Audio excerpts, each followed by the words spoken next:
guerra. É muito interessante a iniciativa, principalmente com relação àquelas pessoas mais jovens, né, que ainda não têm um conhecimento profundo da história de cada clube. Aqui estamos dando um exemplo, né, de que as 4 torcidas podem conviver tranquilamente. Eu mesmo nunca tinha visto assim de perto, eu acho super bacana.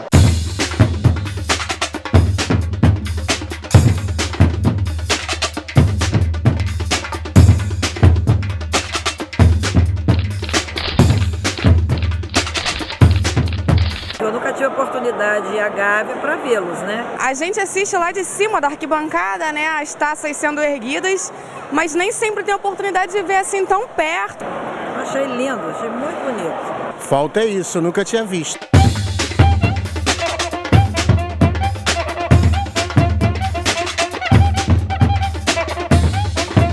O Maracanã lotado com as famílias é muito bonito.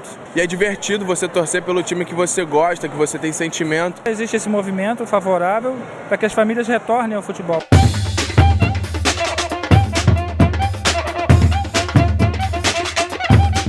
O respeito, a paz nos estádios é o que falta, né? E a gente sente prazer quando um filho da gente vai lá no campo e torce pro time, grita junto com seu pai. Bonito você ver a torcida gritando, cantando, as bandeiras, fogos. Tenho muito medo e quando tiver paz eu crio coragem para ir. É transmitir a mensagem de paz.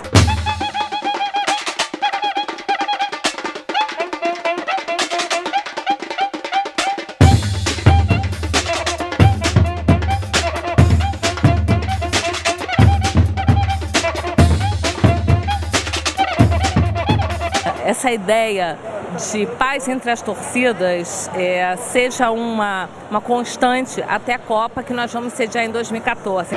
Com certeza, se essa iniciativa for à frente, vai ser muito bonito ver o futebol do Rio com paz e amor.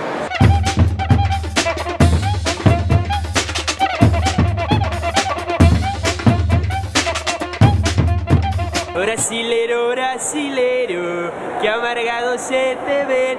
Maradona es más grande que Pelé malo.